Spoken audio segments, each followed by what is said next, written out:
We know technology can be intimidating.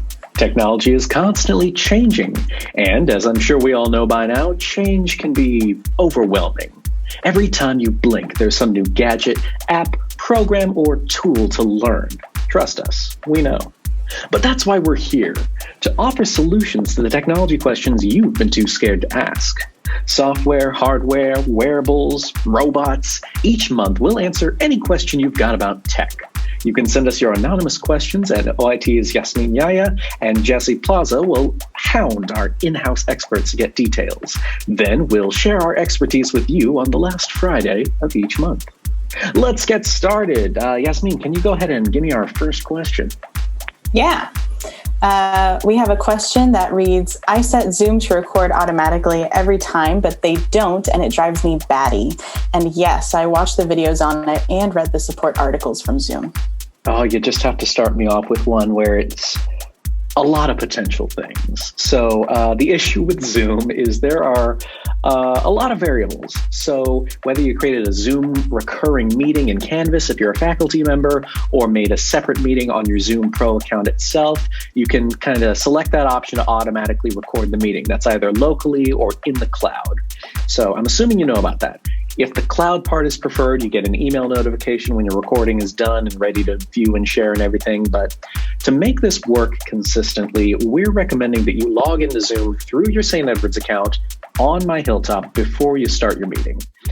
Using your St. Edward's Zoom account, it should be signed in before you start. And if it's signed in and you've set it to record automatically, say to the cloud or otherwise, then that automatic setting should start. And the only thing we want to mention here is that these Zoom cloud recordings usually take about 2 times the meeting duration or so to process. Basically, Zoom takes the raw recording and splits it up into a video and an audio file and, then gives it to you afterwards. And that takes some computing power. So with everyone and their mothers on Zoom during the pandemic, they're doing a lot of that processing, and any cloud recordings could take some extra time. We've seen it take up to 24 or 72 hours in some instances, though that was with longer meetings. Now, if you're hearing me say this and you're thinking, oh, well, I've already tried all those things. Well, good on you for doing your research. But if none of what I just said is helpful, then it's time to talk to us, talk to OIT support. You can do that by just sending an email to support@stedwards.edu, and we'll help you out as best we can. We've been fielding questions about Zoom for nearly 2 years now. I would say a good 80% of those have come in the last 10 months, but I like to think we're getting pretty good at it. So hope that helps. Next question? Sure. All right. Students tell me it's hard to see my feedback on papers or surveys on Canvas. I tend to write a fair amount of feedback, and if they can't read it, then that seems counterproductive. How can students view feedback on paper like I can see it as the teacher, which is a big full-size page with my comment bubbles all over it, rather than having to peer at it through a tiny window? Ooh, good. An easy one. I love easy questions. So this is actually fairly simple. Students are 3 clicks away from viewing faculty feedback in Canvas. So if you've left them a lot of feedback and you want them to be able to see all of it like you're saying, first you just have to go into Canvas, click on grades, click on the assignment name, then click on view feedback, and that's going to let you view all the feedback comments, any annotated comments you've made in the submission. I am finishing up the MBA program, and I use this really heavily when, for example, my very, very patient professors are reminding me how to properly do things and not make a fool of myself in my writing. But basically, grades, assignment name, view feedback, and that lets them pull it up.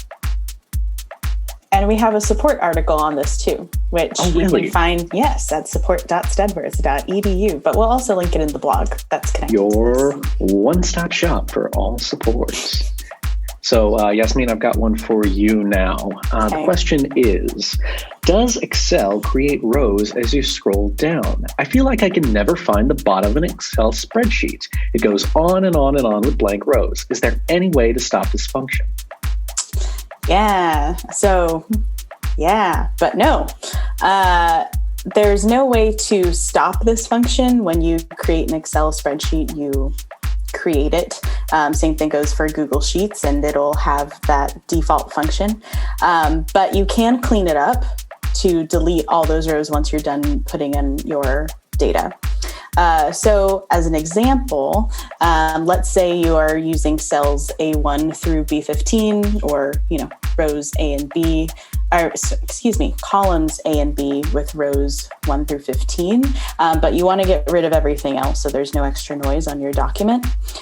So all you have to do is do basically two things. You click on the number of the first empty row. If we're using the example of A1 through B15, it would be row 16. Highlight everything in that row. Then you press Control or Command, depending on if you're using a Mac or PC, Shift, and then the down arrow key. This will highlight everything to the very bottom of the document and select it for you. Then all you have to do is delete it, which you can do by going to Edit in your toolbar and then hitting Delete Rows. You can do the same thing for everything to the right of those data cells. So in this case, again, you would go to column C and then do, again, Control or Command and Shift, and then the right arrow key. And that will select everything to the right, and then you can delete that. And then all you're left with is the data that you want without any extra noise. So to clarify, you can't stop Excel from creating all those extra cells, but you can just clean it up, and it takes very little time. Nice. I'm glad that you know Excel, because despite being a tech person, spreadsheets are the bane of my existence. It's, I think where you lack, I come in, and the same thing for me, because as we both know, I don't have a tech background, so we're all learning here. Oh, don't tell them that. You work for OIT. You can edit that out if you want. Oh, no, I'm leaving it in. Oh, perfect. Everyone make fun of Yasmin on Workplace. So are those all the questions we have this time? Yeah, that's it. You can always submit a question, though, for next time, and we just might get to it.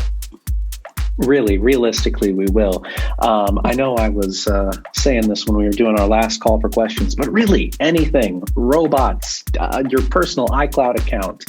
I am down and full of weird, ridiculous trivia. And even if it's not necessarily work-related, I'm happy to take those esoteric technology questions, because really, it's about tools that are supposed to make our lives better. So they shouldn't be intimidating or unknown. I like to say that computers are just like expensive Legos.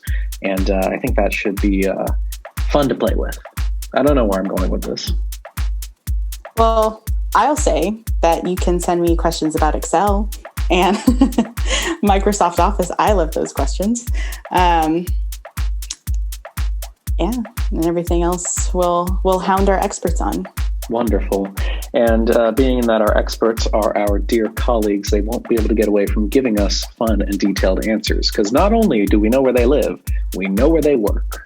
Though with everyone remote right now, it may be a bit hard to follow up on any hypothetical intimidation there, but we'll work on it. So definitely submit your questions for next month's Ask OIT, and we're looking forward to hearing from you. And don't forget to follow us on our social media like Instagram and Twitter, and that's at SCU_OIT. All fun info, things you need to know, the occasional giveaway. Our content is wonderful. I like to think so. And, see you next time. This podcast is totally unsponsored, so we're not going to try to make you buy a mattress or anything.